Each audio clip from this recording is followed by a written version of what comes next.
feliz, conheci mais uma parte da grande família de Deus, que é a igreja. Trago a paz do Senhor da parte da Igreja Evangélica Viva de São Gonçalo, pertinho.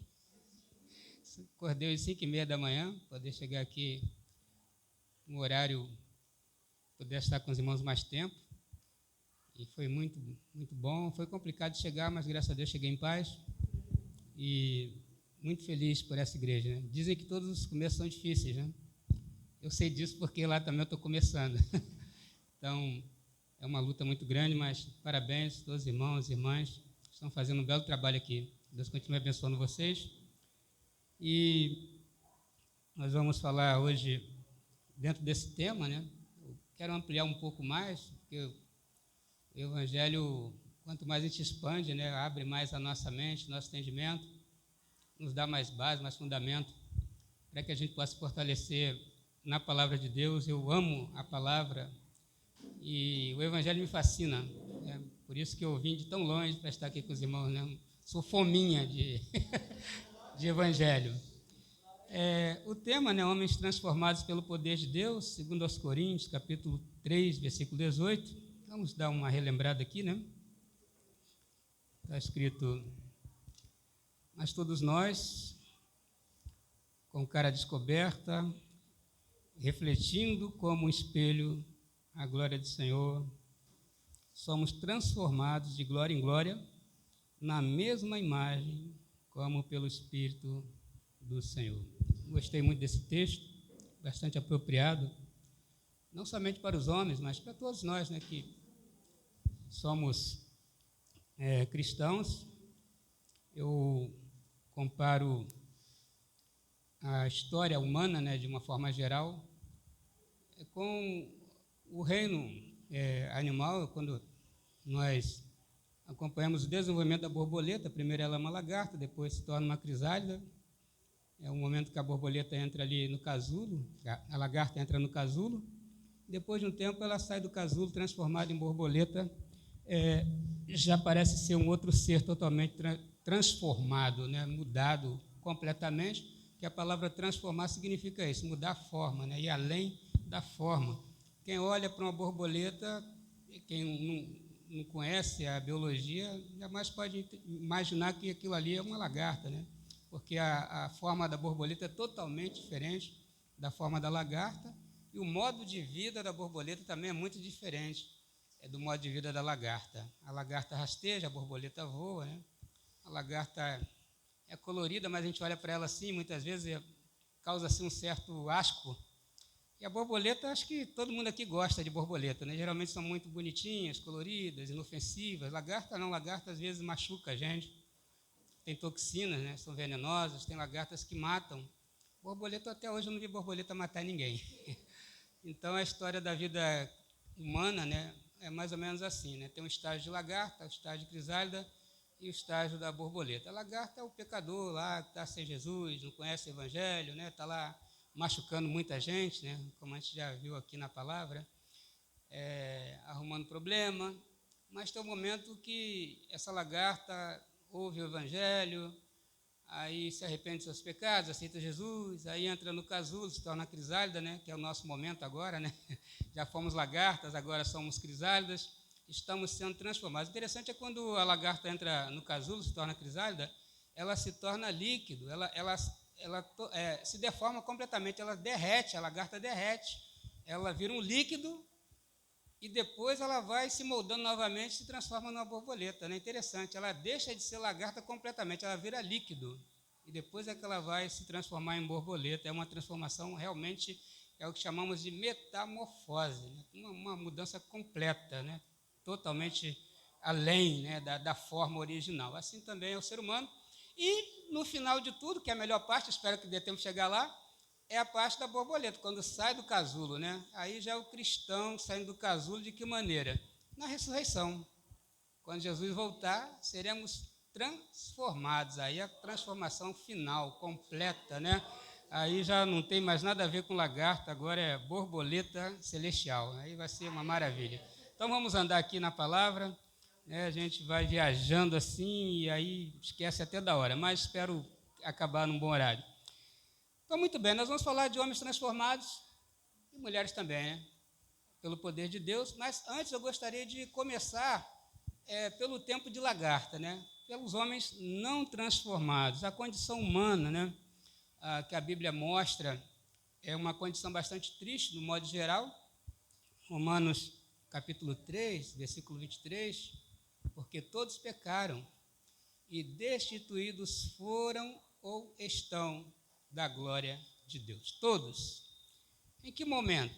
Lá no Éden, né, quando Adão desobedeceu a ordem de Deus, preferiu ouvir o que Satanás tinha a dizer e ignorou a palavra de Deus. O resultado foi a desobediência que trouxe toda essa dor, toda essa confusão em que a humanidade acabou se metendo. E essa é a triste realidade do mundo hoje.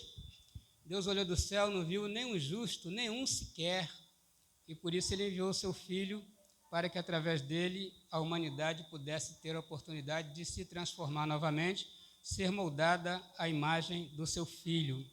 Então a triste condição da humanidade hoje é essa: está destituída da glória de Deus. Mas pastor, eu sou cristão, eu amo Jesus, mas por enquanto você ainda não está na glória, por enquanto você está caminhando para a glória. Estamos numa realidade bastante dura, né? A gente sente dor, a gente sente frio, a gente sente fome, a gente se cansa, a gente mora em São Gonçalo, é difícil demais, se bem que eu moro num lugar perto do Paraíso, tem um bairro lá chamado Paraíso, né? Outro dia eu estava no ônibus, aí uma senhora estava falando assim, aqui é o Paraíso, outro falou, se o Paraíso é assim, imagina o inferno, como é que deve ser?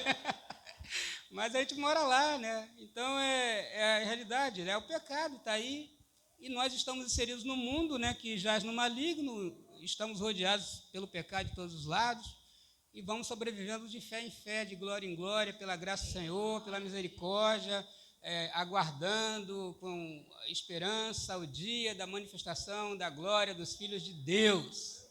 Aí sim, quando esse dia chegar, vai ser maravilhoso, mas por enquanto não, por enquanto a gente está aqui ainda, né, afetados pelo pecado, atingidos pelo pecado, embora não vivamos mais no pecado, mas trazemos em nós as marcas do pecado lá do Éden, né? A gente ainda adoece, a gente ainda morre, e o salário do pecado. Pastor, a prova de que eu sou pecador. O salário do pecado é o quê?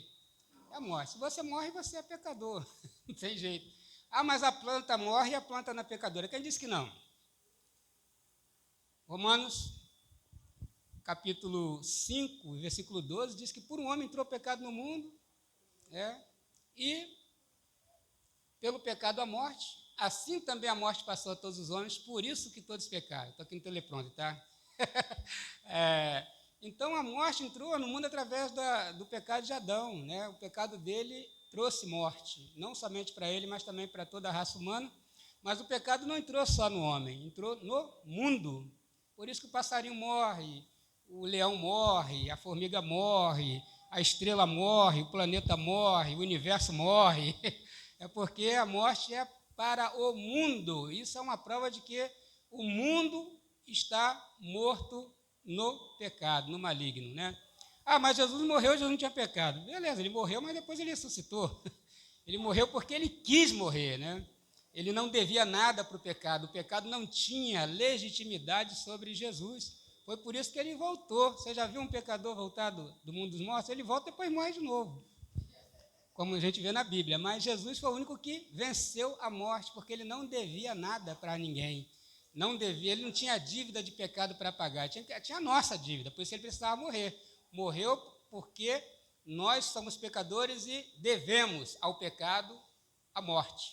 Ele morreu a nossa morte, mas ele não devia nada, por isso a morte não pôde segurar Jesus. A morte falou, você não me deve nada, pode ir embora. Mesmo se não mandasse, ele viria também, porque ele tem autoridade plena.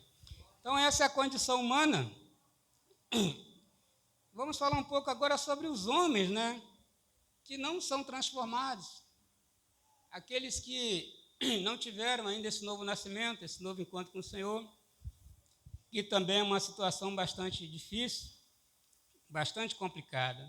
Efésios capítulo 2, versículos de 1 a 3, o apóstolo Paulo escrevendo, Efésios 2, de 1 a 3, Ele diz que, e vos vivificou, estando vós mortos em ofensas e pecados, em que no outro tempo andaste segundo o curso deste mundo, segundo o príncipe das potestades do ar, do espírito que agora opera nos filhos da desobediência, entre os quais todos nós também antes andávamos, nos desejos da nossa carne, fazendo a vontade da carne e dos pensamentos, e éramos por natureza filhos da ira, como os outros também. Então vejam bem, essa era a nossa condição.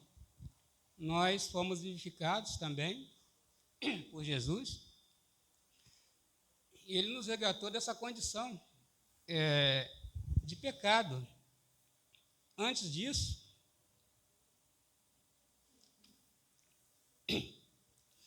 éramos guiados também por esse Espírito, pelo príncipe das potestades do ar. Paulo afirma aqui que há um espírito, esse príncipe é Satanás. Ele é quem guia os homens sem Deus, as mulheres sem Deus. Esse espírito é quem influencia. Por isso que às vezes a gente olha o noticiário e pergunta, como alguém pode fazer uma coisa dessa? Como que o pai pode matar o próprio filho? Como que a mulher pode pegar o marido e picar em pedacinhos e colocar numa mala e jogar em algum lugar, como aquela mulher que matou lá o dono da Yoki? Como pode as pessoas serem capazes de tantas atrocidades? Porque há uma influência do mal. Paulo afirma que esse espírito guia os filhos da desobediência, ou seja, todo aquele que ainda está em estado de rebeldia contra Deus, todo aquele que ainda está sob a influência do pecado de Adão e que ainda não foi redimido, que ainda não teve encontro real, verdadeiro com o Senhor, que ainda não está sendo guiado pelo Espírito Santo de Deus, está sendo guiado por esse Espírito que é o príncipe das potestades do ar. E ele prossegue dizendo que quem é guiado por esse Espírito faz a vontade da carne, os desejos da carne e dos pensamentos. Né? Por isso que Paulo, escrevendo aos Filipenses, ele diz que devemos pensar nas coisas que são de cima, não nas coisas que são da terra, mas precisamos buscar as coisas que são de cima, onde Cristo está sentado à direita de Deus, porque os pensamentos, eles influenciam as atitudes, né? E Jesus também falou que o que entra não contamina o homem, mas o que sai, porque vem do coração. Então, muitas pessoas se deixam levar por pensamentos ruins, né? E Tiago diz que o pecado tem esse processo, né? Aquilo vai se avolumando e a pessoa acaba praticando, né, aquilo que planejou. E é por isso que nós devemos, né, nos afastar de tudo que é ruim, né, tudo aquilo que não agrada ao Senhor, ainda que seja um pensamento, ainda que seja um desejo ruim, porque isso não vem de Deus, é uma influência do mal, né? É Satanás que coloca isso na mente das pessoas e as pessoas vão maquinando estas coisas e no final elas acabam praticando. Tem um amigo meu que vive dizendo que vai matar alguém, né? Vai comprar uma arma para matar alguém. Mas ele é uma pessoa boa, ele é católico, né? Praticante e tal. E eu vivo dizendo para ele, rapaz, tira isso da cabeça, você vai acabar fazendo alguma besteira, porque você está com isso na sua mente, né? E o coração, a boca fala aquilo que está no coração. Eu estou sempre falando isso para ele, né? Então, se ele não mudar a mente, né? Se ele não pensar em coisas boas para os seus inimigos, como nós ouvimos falar aqui hoje de manhã, vai acabar fazendo besteira. Porque é isso que o diabo faz, ele induz as pessoas ao erro, alimenta a mágoa, alimenta a maldade no coração das pessoas, e é a influência do mal, né? Alguém que ainda não nasceu de novo, alguém que não está sob a influência do Espírito de Deus, está nessa condição. Suas obras são terríveis, né? Quem anda guiado pelo Espírito das potestades, né? Aquele mesmo Espírito lá de Efésios, capítulo 6, versículo 12, né? Porque não temos que lutar, pode pôr aí para a gente ler? Porque não temos que lutar contra a carne, o sangue, mas contra os principados, contra as potestades, né?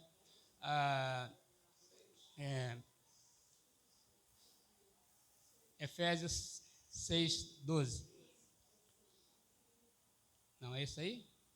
6,12, né? Porque não temos que lutar contra a carne e o sangue, mas sim contra os principados, contra as potestades, contra os príncipes das trevas deste século, contra as hostes espirituais da maldade nos lugares celestiais. É esse espírito aí que ele está falando lá em Efésios 2 também. Então, é o mesmo espírito que guia, esse espírito maligno do mal que só age para fazer com que a humanidade erre, peque contra o Criador e faça maldades tremendas, maldades terríveis, né? Homens não guiados pelo Espírito de Deus fazem coisas malignas, né? Temos aí o exemplo da história. Quem já leu um livro de história vê que a história ela é escrita com sangue. Reis terríveis fizeram coisas terríveis, príncipes, presidentes, governantes, pessoas que não tinham temor de Deus estavam sob a influência do mal. Podemos citar Pol Pot, né, o líder do Khmer Vermelho, que matou mais de 1 milhão de pessoas lá no Camboja. Podemos citar Adolf Hitler. Só os judeus ele matou mais de 6 milhões de judeus. Quando a gente fala de judeus, a gente fala de criança, mulher grávida, senhoras, pessoas deficientes. Ele não queria saber, é judeu, vai morrer. Então, as pessoas que não são guiadas pelo Senhor são assim, como Stalin, como Lenin e outros ditadores e pessoas horríveis que a história já registrou. E até mesmo no dia a dia a gente vê pessoas assim nas comunidades do Rio de Janeiro, né? E lá em São Paulo também, né? PCC, lá. Um amigo meu falou que mora num lugar que quando alguém dá um vacilo, o cara pega, bota no balão, amarra no balão e solta o balão. Com a pessoa viva ainda. E aquele breu pingando na cabeça, que fica bem debaixo da saída ali, né? Olha só. O demônio é criativo, né? Quando ele quer fazer uma maldade, ele faz uma maldade muito bem feita, né? Ele dá inspiração mesmo para que a pessoa possa fazer aquela maldade no capricho. Não é só uma pequena maldade, né? Eu costumo dizer que o diabo ele é mentiroso, mas toda mentira do diabo leva à morte, sabia disso? Ele mente, ele engana as pessoas com a intenção de matar as pessoas. É isso que ele faz. Foi o que ele fez com Adão. Mentiu para Adão e Eva, dizendo que poderia comer do fruto, que eles não morreriam, mas, pelo contrário, eles seriam como Deus, conhecendo o bem e o mal e tal. E eles caíram na conversa do diabo, mas o diabo sabia que o resultado daquilo era a morte. Ele havia planejado, ele havia premeditado aquilo. E assim também é na vida das pessoas que nós conhecemos no dia a dia, né? Aqueles que se desviam de Deus, ou aqueles que não conhecem o Senhor, que vivem na prática do pecado, na prática do mal. O diabo, um momento, ele vai armar uma armadilha e aquela pessoa vai acabar perdendo a vida, porque as armadilhas do diabo resultam sempre em morte e destruição, né? O poder destrutivo dos demônios é descrito ali, quando Jesus chega lá, naquele território onde ele desce, ali havia os porcos pastando, e os demônios pedem para que Jesus deixe que eles vão para os porcos. Jesus permite, eles entram nos porcos, os porcos caem no precipício, né? Se os demônios não fossem destrutivos, eles iam preservar os porcos, mas eles preferiram matar os porcos, né? Então, isso demonstra o poder de destruição desses espíritos malignos que estão nos ares. O príncipe deles é Satanás, e é esse príncipe, né, que guia os filhos da desobediência. Toda vez que você vir alguém fazendo a maldade, agindo totalmente contra a palavra de Deus, pode ter certeza que essa pessoa está sob a influência do mal, sob a influência de um espírito desse. E é essa guerra que nós estamos lutando.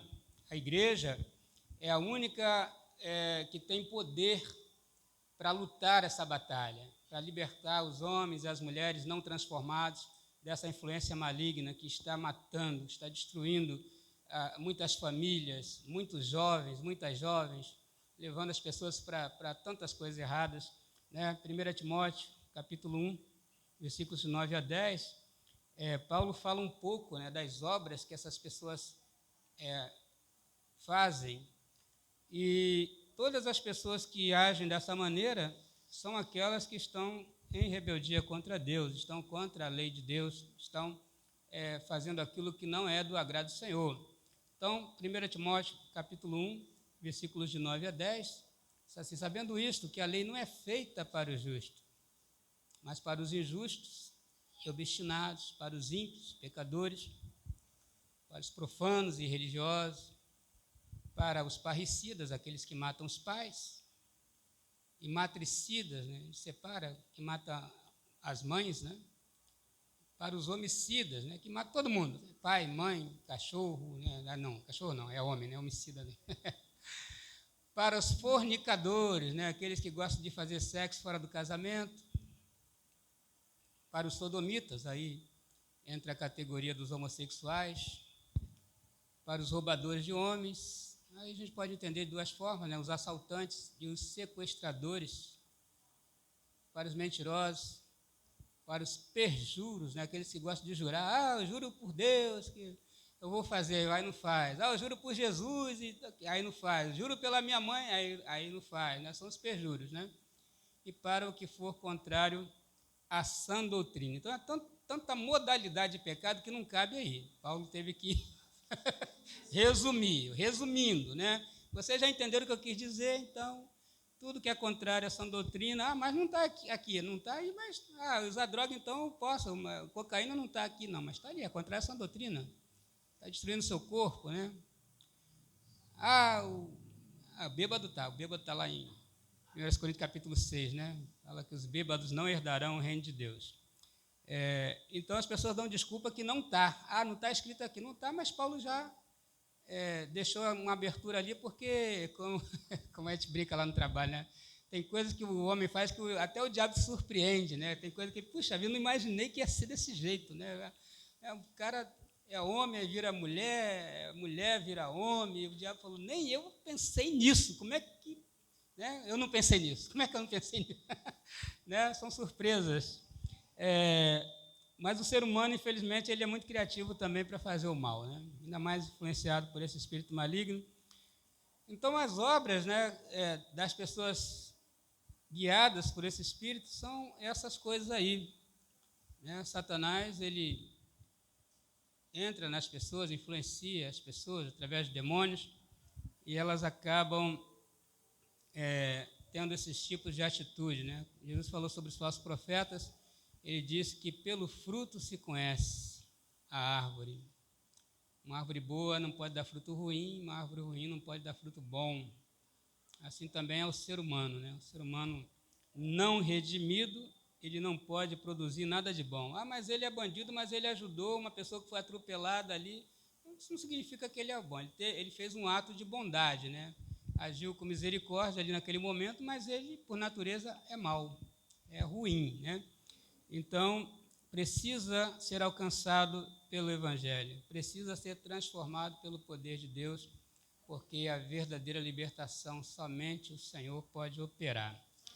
A humanidade se encontra em cativeiro do pecado. A pior prisão que existe é a prisão do pecado, a prisão em que a gente se encontra, né? Paulo fala sobre isso lá em Romanos capítulo 8, a partir do versículo 12, se não me falha a memória. Ele vem falando sobre a situação da condição humana, e a gente sabe que a situação da humanidade é bastante difícil. Todo mundo está debaixo do pecado, todo mundo está encerrado nessa prisão do pecado. Pode pôr aí, se quiser, Romanos 8, 12, me parece. De maneira, irmãos, que somos devedores não à carne para viver segundo a carne. Pode continuar. Deixa eu ver se eu encontro o texto aqui, Romanos 8. Acho que eu errei o tiro aí, né? Mas é Romanos 8. E nós precisamos saber que vivemos nessa condição e que para a liberdade... Oi? Não, deixa eu dar uma olhada aqui. 8:18. 8:18. Errei por pouco, errei por 6. 8:18. Paulo diz o seguinte, porque para mim...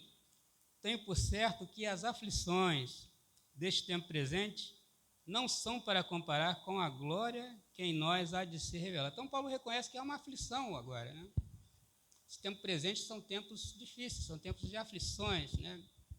A gente tem que trabalhar, a gente tem que cuidar da família, a gente tem que estudar, a gente tem que pensar num salário melhor, pensar num tratamento para a saúde, quem está doente.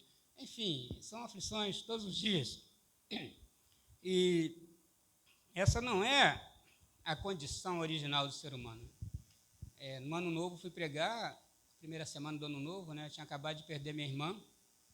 No sábado eu estava no cemitério e no domingo eu estava pregando, né? Na minha primeira pregação de Ano Novo. E eu disse para os irmãos que quando a gente deseja um feliz Ano Novo para as pessoas, a gente já sabe que o ano vai ser igual ao outro, né? Não vai ter diferença nenhuma, né? Até uma certa idade a gente até comemora, mas depois começa a descer a ladeira, né? Eu cheguei aos 54 agora, então quando chega nos 50 a gente já sabe que a contagem regressiva. Chega em 50, né? Aí vai contagem regressiva. Então a gente nem comemora muita coisa porque está caminhando para o fim. O cristão é até melhor porque a gente sabe que depois do fim tem outro começo, né? Mas quem não é crente, ele vai comemorar o quê? A doença, o joelho que dói, né? Aquilo que fazia no ano passado não aguenta fazer mais, né? Vai complicando. O pecado está comendo, está desgastando o ser humano, e as pessoas não conseguem entender isso. Como é que pode? O cara está lá, está felizão, esse ano vai dar certo, o cara está com câncer, está com um monte de troço, não é crente, não teme a Deus, não é ateu, e acha que o ano vai ser bom, melhor que o que passou, né? Enfim. Mas a morte é para todo mundo, né? Não tem como escapar disso, é uma condição da humanidade, né? Até o universo morre, como eu já falei, né? Tem uma palavra em ciência, esqueci agora o termo, né? Que é uma das leis da termodinâmica, que o universo também está perdendo a sua energia, né? Ele se desgasta, né? Então, o pecado atingiu tudo mesmo, né? Não é só a humanidade, é toda a criação foi atingida, exceto a espiritual, né? Que é a dos anjos que não pecaram e as coisas que tem lá no céu, que deve ser muitas coisas. Mas, fora isso, tudo está debaixo dessa prisão que é o pecado corrói, né? Então, nesse tempo presente, temos aflições. Aí o versículo 19 diz que, ainda no versículo 18, né? Não são para comparar com a glória que em nós há de ser revelada. Há uma aflição, mas também uma glória futura. Há uma esperança para nós, né? Essa esperança da glória é a esperança exatamente da libertação do poder do pecado. Então, quando a gente deseja um feliz ano novo, na verdade, a gente está desejando um feliz mundo novo para nós. Não é um feliz ano novo. Eu não quero sofrer mais aqui. Eu não quero ter que acordar às 10 para 5 da manhã, sair de São Gonçalo para trabalhar todo dia no Andaraí. Estou cansado já, porque atravessar a ponte, né? Para ir para casa é outra luta. Mas eu sei que esse ano vai ser a mesma coisa, não muda nada. Vamos fazer uma ponte nova? Não vamos. Vou comprar um helicóptero? Não vou. Né? Pode ser até que Jesus faça alguma coisa, mas agora no momento não dá. Então, vão se repetir as mesmas aflições. Vou ter que correr atrás do meu salário, vai ter dia que eu vou estar doente, vai ter dia que eu vou estar triste, vai ter dia que eu vou estar alegre também. Crente tem essas coisas, tem dia que está ruim, tem dia que está bom. Mas, no geral, é a mesma coisa, tudo se repete. E quando é que isso vai mudar? Somente quando o Senhor voltar. Aí vai ficar bom, né? As aflições vão ficar para trás, tudo se fará novo e viveremos num mundo novo, numa terra nova, né? Num universo novo que o Senhor certamente já preparou. Mas, por enquanto, é essa a situação do ser humano. Aí diz assim, versículo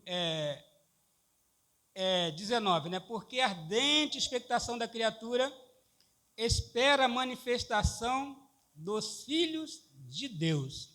A criatura que ele está falando aqui é toda a criação, toda a natureza, né? Está também atingida pelo pecado e espera esse dia em que os filhos de Deus irão se libertar ou serão libertos por completo dessa prisão que é o pecado, a condição atual. Porque a criação ficou sujeita à vaidade, não por sua vontade, mas por causa do que a sujeitou, na esperança de que também a mesma criatura será libertada da servidão da corrupção para a liberdade da glória dos filhos de Deus. Lembrei da palavra entropia, mas agora já passou. Então, mas dá para caber aqui, né? Servidão da corrupção, né? O que é a corrupção? A corrupção é isso, o pecado é a corrupção. A natureza, do modo geral, o ser humano, tudo que há, está debaixo dessa servidão, esse cativeiro da corrupção que é o pecado. O pecado corrói, o pecado desgasta a gente, por isso que a gente envelhece, por isso que a gente adoece, por causa do pecado. Essa entropia está presente nas estrelas, nos planetas, nos elementos e também em toda a criação. Esse desgaste, essa corrupção. O que é a corrupção?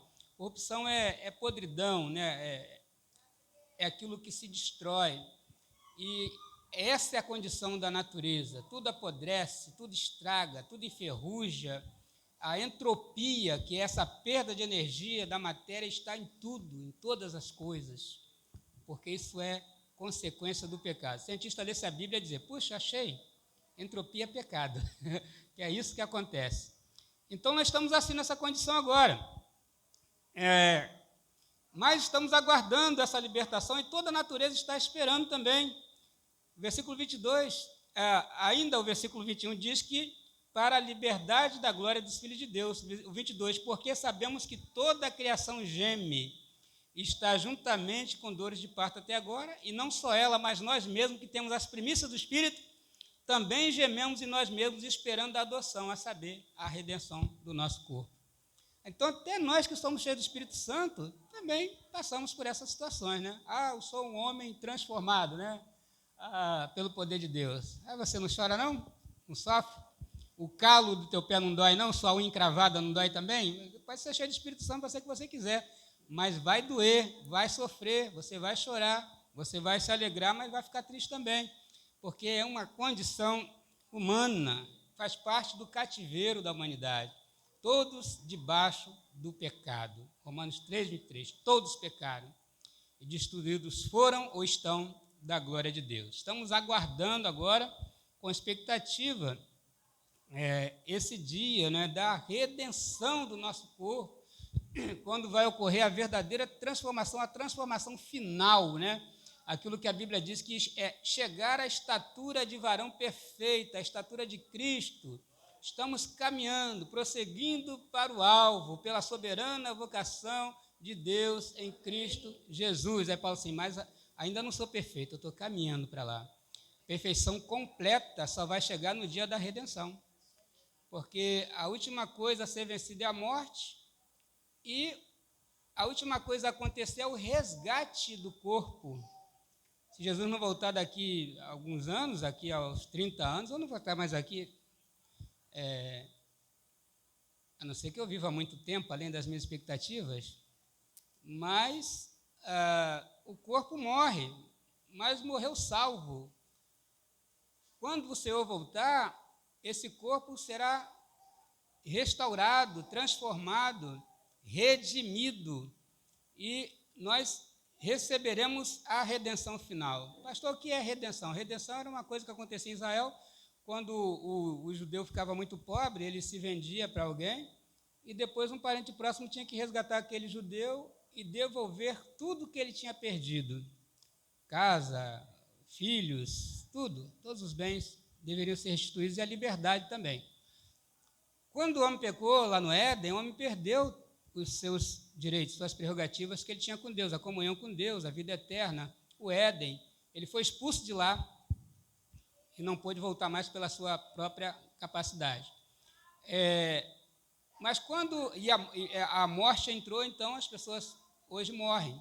Mas quando o Senhor vier, os que são salvos serão redimidos, receberão a plena redenção. Nós já somos redimidos pela fé, mas estamos aguardando o dia em que essa redenção será concreta, que é o dia da ressurreição do corpo. Esse corpo mortal será transformado, redimido, e nós então vamos receber de volta tudo que foi perdido no Éden.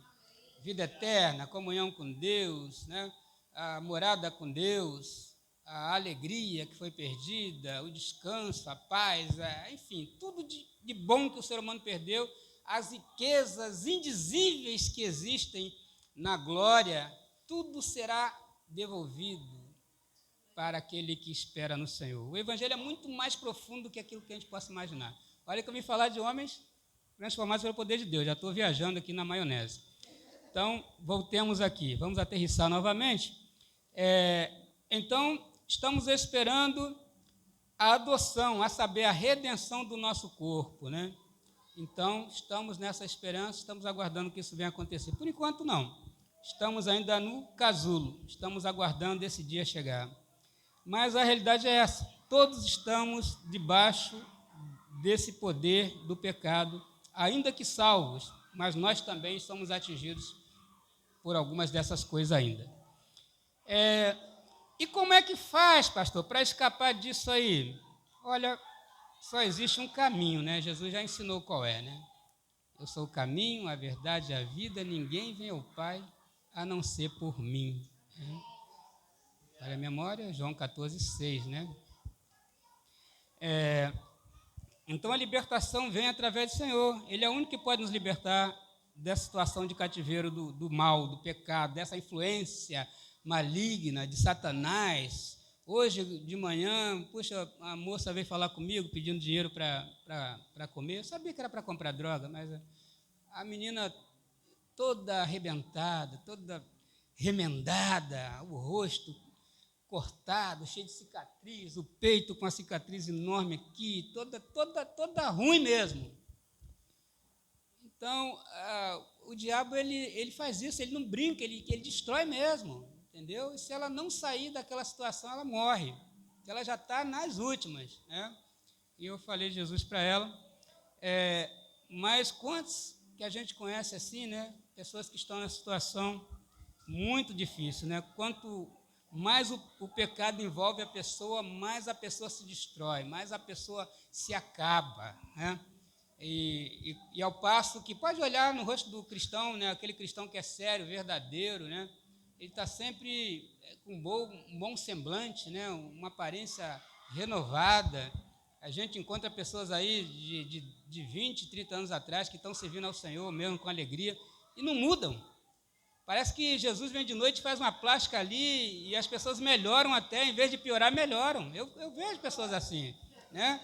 A cirurgia plástica de Jesus, ela é tremenda, né? Então, isso é muito legal. Eu sou feio, mas já fui mais, tá? Jesus deu uma ajeitada, fiquei até melhorzinho. Mas na ressurreição vai ser muito melhor. Então, é isso. Nós precisamos entender o tesouro, né, que a gente tem nas mãos, e às vezes as pessoas não valorizam isso, né? Tanta gente podia estar nas igrejas ouvindo a palavra, né? Não sei quantos não estão aqui hoje, mas deveriam estar. Mas é isso. E a libertação só vem através de um meio, que é Cristo. Romanos 8, versículos 1 e 2. Romanos 8, 1 e 2. Portanto, agora nenhuma condenação há para os que estão em Cristo Jesus, que não andam segundo a carne, mas segundo o Espírito. Aqui já é o Espírito de Deus, o Espírito Santo. Porque a lei do Espírito de vida em Cristo Jesus me livrou da lei do pecado e da morte. Então, aqui já não são mais aqueles guiados pelo Espírito da potestade do ar. Esses são os guiados pelo Espírito Santo, que não andam fazendo os desejos da carne, como lá em Efésios capítulo 2, nós lemos, e nem a vontade, nem sendo guiados por esse Espírito, o príncipe das potestades do ar, mas agora guiados pelo Espírito Santo de Deus. Os que são guiados pelo Espírito Santo de Deus não estão mais sujeitos à lei, porque como nós vimos lá em 1 Timóteo, no capítulo 1, a lei não é feita para o justo, a lei é feita para os injustos, para aqueles que são contrários à vontade de Deus, para aqueles que são obstinados, pecadores, ímpios, irreligiosos, profanos, parricidas, matricidas, homicidas, para os que são fornicários, para os que são sodomitas, roubadores de homens, e para aqueles que forem contrários à sã doutrina. É para essas pessoas que a lei existe. Ah, pastor, mas e a lei brasileira? A mesma coisa. Se você matar, vai preso. Se você não matar, não vai. Se roubar, vai preso. Se não roubar, não vai. O cristão que anda de acordo com a palavra de Deus não vai fazer nada disso. Não vai sair matando ninguém, não vai sair roubando ninguém, não vai sair estuprando ninguém, não vai sair arrumando problema por aí. Então, a própria lei da nossa nação não tem poder sobre nós, porque fomos libertos por Jesus. Andamos segundo a graça de Deus, a lei do Espírito de vida. Porque quem anda, nós vamos ver aqui mais adiante, direcionado pelo Espírito Santo, se inclina para a vida. Mas quem anda guiado por esse espírito, esse príncipe das potestades, é guiado para a morte. Nós vamos ver isso mais adiante. Então, Cristo é a saída. Ele é aquele que vai operar agora essa transformação, né? Essa libertação. Vimos o estado do homem caído, ou da mulher também. É um estado triste, e só Jesus pode transformar essas pessoas em novas criaturas, né? Falamos então desses homens guiados por esse espírito maligno. E agora vamos ver os homens guiados pelo Espírito Santo, os que já foram transformados, os que já receberam a salvação, já creram em Cristo, agora somos guiados pelo Espírito de Deus. Romanos 8, de 4 a 14, é um texto um pouco longo, mas precisamos ler.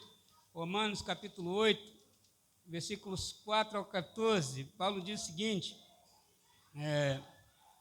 para que a justiça da lei se cumprisse em nós, Romanos 8, de 4 a 14, para que a justiça da lei se cumprisse em nós, que não andamos segundo a carne, mas segundo o Espírito.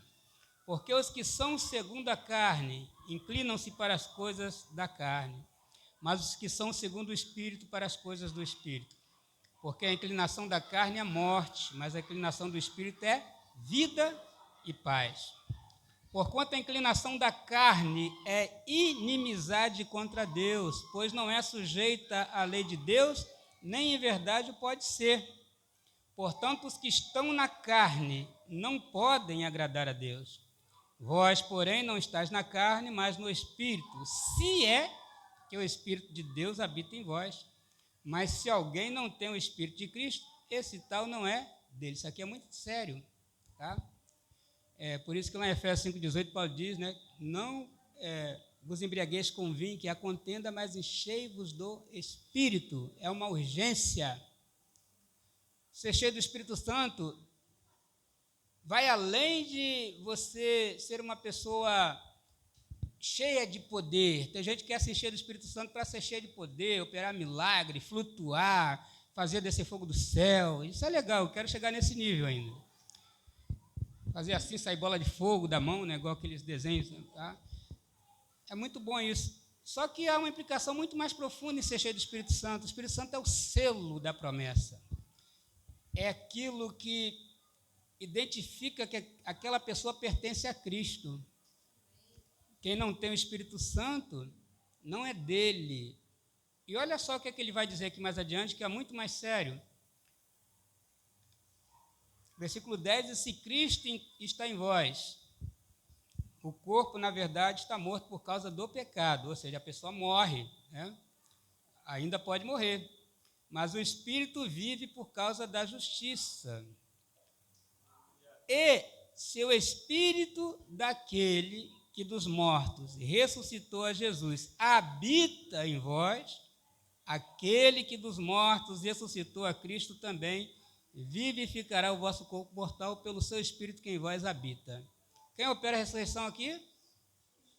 Espírito Santo. Se alguém morrer sem o Espírito Santo, não volta, né? Só lá no final, né?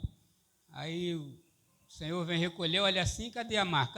Cadê o Espírito? Não tem. Então, esse aí não é meu não, deixa aí. Traz só o que tem a marca, só o que é meu, só o que tem o Espírito Santo.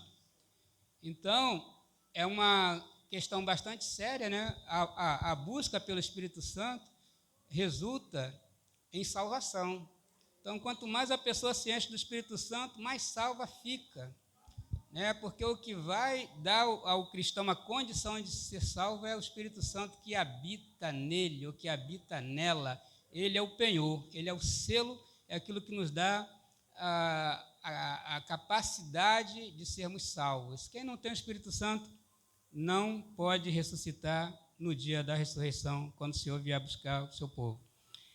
Então, isso é muito importante. Precisamos encher do Espírito Santo de Deus. Romanos, capítulo 12, versículos 1 e 2. Romanos 12, 1 e 2. Isso aí é um versículo que todo mundo tem na mente, né? Romanos 12, 1 e 2. Rogo-vos, pois, irmãos, pela compaixão de Deus, que apresenteis os vossos corpos, sacrifício vivo, santo e agradável a Deus, que o vosso culto racional, e não vos conformeis com este mundo, mas transformai-vos pela renovação do vosso entendimento, para que experimenteis qual seja a boa, agradável e perfeita vontade de Deus. Então, Paulo apela aos cristãos, né, que se apresentem a Deus, né, não somente mentalmente, mas fisicamente também. Apresente sua mente, apresente seus corpos em sacrifício vivo e agradável a Deus, que é o vosso culto racional. Tem gente que diz que fé e razão são incompatíveis, mas Paulo aqui está dizendo que não. Fé e razão andam juntos. Eu preciso crer com entendimento. Eu não posso chegar na igreja adorando a Deus aqui, gritando, dando lá fora, não praticar tudo aquilo que a palavra ordena, tudo aquilo que a palavra ensina. Eu não estou agindo com racionalidade, né? Isso aqui eu prego que não pode fazer isso, não pode fazer aquilo, mas lá fora eu vou e faço, né? Estou sendo irracional. Mas a nossa fé precisa ser racional. Eu preciso entender o Evangelho, eu preciso entender o que é salvação, o que é redenção, qual o processo, em que estágio eu me encontro agora, o que vai acontecer no futuro, o que Deus tem reservado para mim, por que vale a pena ser cristão. Isso tudo tem que estar na minha mente, no meu coração, para que eu possa servir a Deus sem nenhum embaraço, sem nenhum impedimento. Se eu não tiver entendimento dessas coisas, a minha fé será pequena, não vou poder prosseguir no reino de Deus. Então é por isso que muitos desistem, porque não se esmeram em crescer em graça e em conhecimento, e acabam desistindo, abrindo mão de tudo que Deus tem para nós. O contraste entre os guiados pelo Espírito das potestades do ar e os guiados pelo Espírito Santo. Então, pelas obras das pessoas, a gente conhece quem é aquela que está sendo guiadas, quem são aquelas que estão sendo guiadas por Deus, e quais são aquelas que estão sendo guiadas por esse espírito maligno, né? Gálatas 5, 16 a 26, Paulo vai mostrar as obras da carne e o fruto do Espírito. Então, Gálatas 5, 16 a 26, assim: digo, porém, andai em espírito e não cumprireis a concupiscência da carne, isso aí, os desejos da carne. Porque a carne cobiça contra o espírito contra a carne, e estes opõem-se um ao outro, para que não façais o que quereis. Mas se sois guiados pelo Espírito, não estáis debaixo da lei, porque as obras da carne são manifestas, as quais são prostituição, né? A pessoa está envolvida em prostituição, é obra da carne, essa pessoa não está sendo guiada por Deus, né? Impureza, lascívia, idolatria, feitiçarias, inimizades, porfias, emulações, iras, pelejas, dissensões, heresias, invejas, homicídios, bebedices, glutonarias e coisas semelhantes a estas, acerca das quais vos declaro, como já antes vos disse, que os que cometem tais coisas não herdarão o reino de Deus. Então, essa lista aqui traz também um resumo, né? Não é exaustiva, mas coisas que as pessoas fazem que são contrárias à vontade de Deus, são contrárias à sã doutrina. Então, a pessoa que bebe demais, né? A pessoa que fuma demais, a pessoa que se prostitui, a pessoa que se droga, a pessoa que rouba, a pessoa que mata, a pessoa que é mentirosa, a pessoa que é adúltera, prostituta, enganadora, todo tipo de pecado que se possa imaginar cabe nessa lista, e as pessoas que praticam essas coisas não terão acesso ao reino de Deus, porque não estão sendo guiadas pelo Espírito de Deus, estão sendo guiadas pelo espírito do mal, né, das potestades do ar. Isso é muito perigoso, né? Às vezes a gente olha assim para as pessoas e diz assim: puxa vida, como pode alguém estar nessa situação? Só que hoje nós estamos olhando do nosso ponto de vista, do lugar onde nós estamos. Hoje nós temos o Espírito de Deus nos guiando. Hoje tem coisas que eu olho para trás, eu não me imagino, jamais faria isso. Mas agora eu estou com outra mente, eu fui renovado, minha mente foi renovada, eu tenho a mente de Cristo, eu penso diferente, eu vejo diferente, ajo diferente. Mas se o Espírito sair, acabou. Como Jesus falou, né? Quando a pessoa se converte, aquele espírito sai, vai dar uma volta, né? E se a pessoa cair no pecado novamente, ele volta e traz mais 7. O segundo estado da pessoa vai ser pior que o primeiro, porque ela estará 7 vezes demoniada, 8 vezes demoniada. Antes era uma vez só, né? E eu fico olhando, e é verdade. Quantas pessoas que eu conheci da igreja que se afastaram, eu estou numa situação pior do que antes de se converter. Então, um perigo isso. Eu jamais faria isso. Você é crente. Nunca diga isso, porque a gente só não faz, não é porque nós somos melhores, é porque o Espírito de Deus habita em nós. A gente olha para essas coisas e vê, isso é horrível, não dá para fazer uma coisa dessa. Mas se o Espírito sair, a pessoa fica pior do que aquela pessoa que está fazendo besteira por aí. Então, é muito complicado essas coisas, a gente precisa se limpar a cada dia, como foi falado aqui, foi ensinado hoje aqui nessa manhã, né? A limpeza tem que ser constante, porque se você deixar uma brecha ali, o diabo vai trabalhando, vai minando, e daqui a pouco a pessoa está tão envolvida com o pecado que o estado dela é deprimente, é complicado. Então, esses são os que são guiados pela carne. Então, Paulo vai dizer agora sobre o fruto do Espírito, que é amor, gozo, paz, longanimidade, benignidade, bondade, fé, mansidão, temperança. Contra essas coisas não há lei, não nada que proíba você ser bom, você ser alegre, você ser manso, né, você ser misericordioso, amoroso. Tem lei que proíbe isso? Não tem, não existe, né?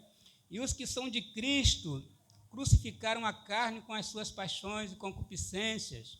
Se vivemos no Espírito, andemos também no Espírito. Não sejamos cobiçosos de vanglórias, irritando-nos uns aos outros e invejando-nos uns aos outros.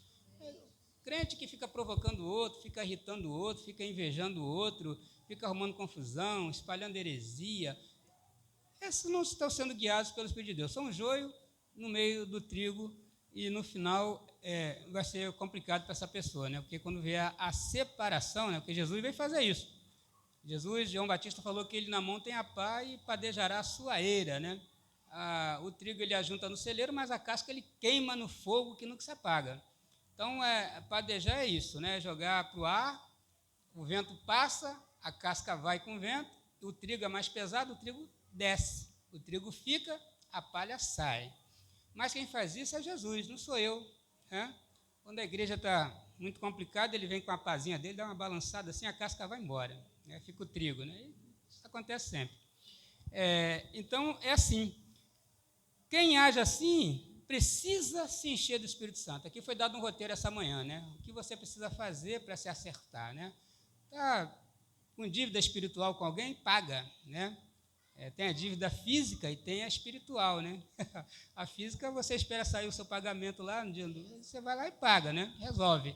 A dívida espiritual, eu costumo dizer que é a mais difícil de pagar, porque a coisa eu já passei por isso. A pastora estava falando hoje de manhã, eu estava aqui meditando, uma vez eu briguei com um pastor, discuti, que na época eu ainda era muito novinho ainda, na fé e tal, mas eu estava certo, ele estava errado. E aquilo me deixou bastante aborrecido, porque ele era um pastor, eu não conseguia absorver aquilo ali. Eu falei, não pode isso, ele é um pastor, ele faz um negócio desse comigo. Eu fiquei revoltado com ele por causa disso, porque eu estava certo, ele estava errado, ele sendo pastor fez aquilo comigo. Aí a mágoa entrou no meu coração, eu fiquei acho que mais de uns 2 anos. Ele não era da minha igreja, o que era pior ainda, com aquilo no meu coração. E eu sabia que eu tinha que resolver aquilo, mas como é que eu ia resolver se ele, pastor, não era da minha igreja? Eu não sabia onde ele morava. Só que ele estava sempre pregando lá. Aí um dia convidaram ele para ir numa cruzada lá, e eu estava com aquela mágoa no meu coração ainda, que me fazia mal. Eu falei, eu preciso me acertar, mas eu não consigo, eu não quero. Eu comecei a orar a Deus. Senhor, tira isso do meu coração, eu preciso me acertar, eu não quero ficar assim. E o pastor era gente boa demais, a única coisa que ele fez foi isso. Aí eu fui lá na cruzada, eu falei, vou chegar bem atrasado para não encontrar com ele, porque quando eu chegar lá eu quero já encontrar o culto andando, eu não vou poder me aproximar dele e pronto. Depois eu vou embora. Me atrasei o máximo que eu pude. Quando eu cheguei lá no lugar que ia ser a cruzada, não tinha ninguém. Só o pastor. Aí eu entendi que era o dia. Eu falei, não tem jeito, eu vou me jogar em cima dele, eu vou pedir perdão, se tiver que chorar, eu vou chorar, vou contar a história dele toda de novo. Aí fui lá, cumprimentei o pastor e já fui falando, pastor, eu estou assim, tal. Aí contei a história dele toda para ele e falou assim, rapaz, eu nem lembrava mais disso, mas você está perdoado. Eu falei, amém, pastor, tá bom. Pronto, saiu do meu coração aquilo ali, fiquei bem. Então é assim, né? A gente não pode deixar essas coisas tomar conta da nossa vida, senão o diabo se aproveita disso e daqui a pouco eu ia estar matando o pai, ia estar pensando como é que ia fazer para matar ele, em vez de perdoar, né? Então é assim que o diabo trabalha. Então, as obras dos homens redimidos são assim, né? Amor, alegria, paz, longanimidade, né? Fé, temperança. É isso que o Espírito Santo opera na nossa vida, né? Aí vão produzir, eu falei dos homens maus, né? Hitler, né? Stalin, Mao Tse Tung, que eu não falei, né? Mas Pol Pot, enfim, esses aí que foram terríveis carniceiros. Mas a história mostra homens transformados pelo poder de Deus também, que foram homens grandemente usados por Deus, até mesmo para que nós pudéssemos estar aqui hoje, né? John Wesley, né? Lightfoot, Moody, né? E muitos outros, no meu caso, Assembleia de Deus, Gunnar Wing, Daniel Berg, né? E grandes homens, né? Lutero, Agostinho, Melanchthon, grandes russos da história, né? O grande pregador, eu já citei, o Moody, né? E, enfim, reverendo Lloyd Jones também, que foi um grande pregador. E são pessoas que contribuíram muito para o avanço do Evangelho e pessoas que um dia foram transformados, homens que foram transformados pelo poder de Deus, né? Que um dia também foram assim, pessoas com uma vida complicada, uma vida difícil, mas que hoje estão na presença do Senhor, como conhecemos muitos hoje também, pessoas terríveis, mas que entenderam o Evangelho, se converteram de verdade, foram perdoados por Cristo e agora são nova criatura, conforme está escrito aqui em 2 Coríntios, capítulo 5, versículo 17. Essa aqui todo mundo sabe, todo mundo tem que citar, não precisa nem ler, né? 2 Coríntios 5, 17. E assim, alguém está em Cristo, nova criatura é. As coisas velhas se passaram. É isso aí, parabéns. Então, é isso que o Evangelho faz, transforma a mente, transforma o coração, transforma o nosso interior e no final é que vem o bom, transforma por fora também. Vai chegar o tempo em que vamos olhar para trás e vamos dizer, valeu a pena tudo que eu passei, valeu a pena sair de São Gonçalo às 5h30 da manhã para chegar lá naquela igreja lá em Quintino e pregar. Valeu a pena abrir mão de muita coisa que eu gostava de fazer, né? O Luciano mesmo, quantas vezes eu vi o Luciano saindo de noite para ir para o baile, né? Aí, Senhor, salve essa alma aí, porque baile não dá futuro para ninguém, não, né? Eu nem sabia que ele tinha se convertido, viu? Sabia não, fiquei muito alegre quando ele me ligou, eu soube quando ele me ligou, me convidando para pregar na igreja que ele congrega. Ué, já? É assim que Jesus trabalha, né? Na minha vida está se cumprindo a palavra do Senhor, né? Crê no Senhor Jesus Cristo, será salvo tu e a tua casa, né? Atos 16:31, e é o que está acontecendo, muita gente está se convertendo lá, gente que eu nem imaginava que um dia se converteria, está na igreja hoje, pregando. É isso que Jesus faz. Então, vamos terminar falando da transformação final, né? Essa é a parte maravilhosa, isso aqui é o que faz tudo valer a pena. 1 Coríntios 15, 51, 54, 1 Coríntios, capítulo 15,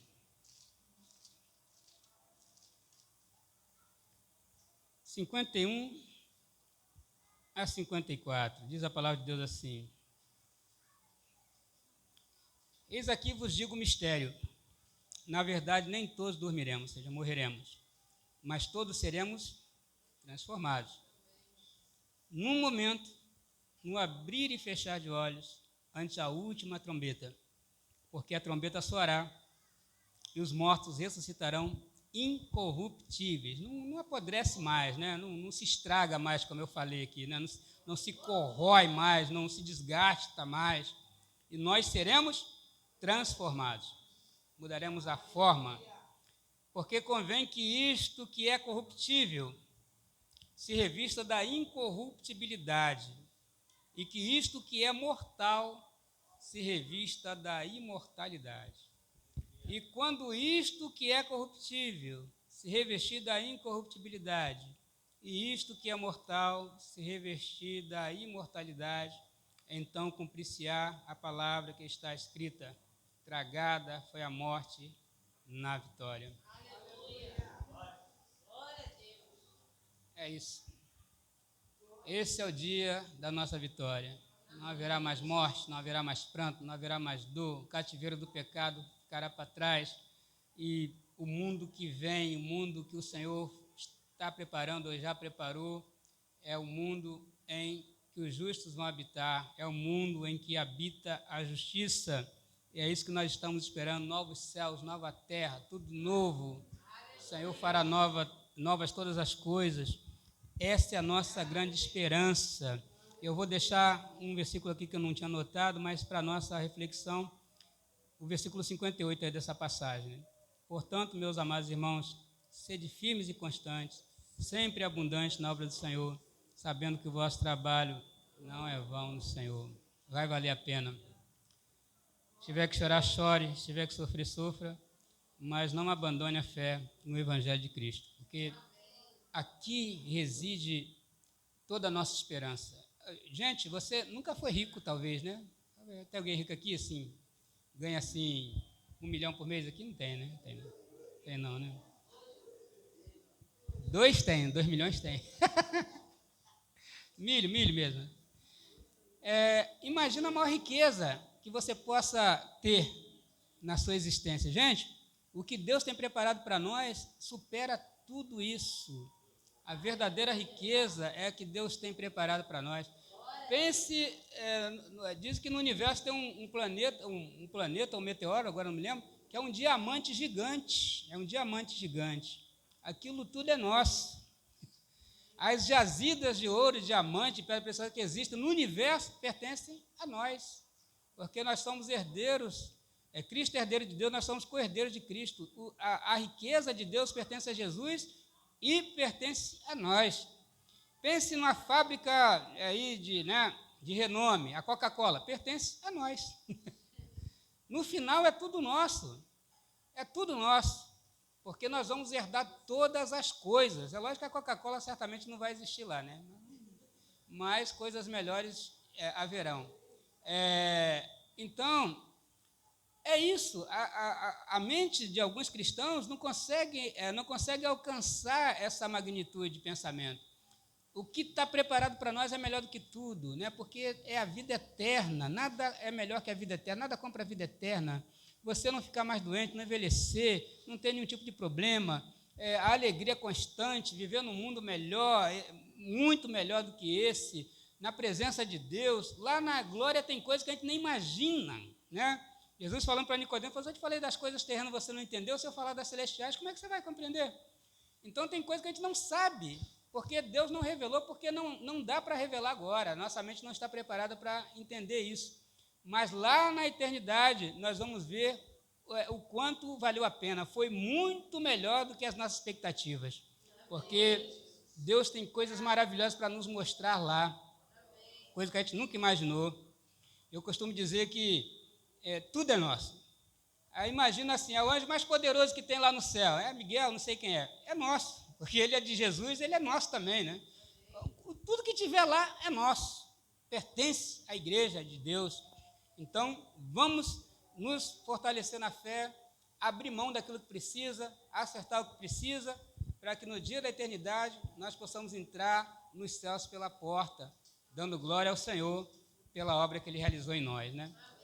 Totalmente transformados pelo poder de Deus. Deus abençoe, em nome de Jesus.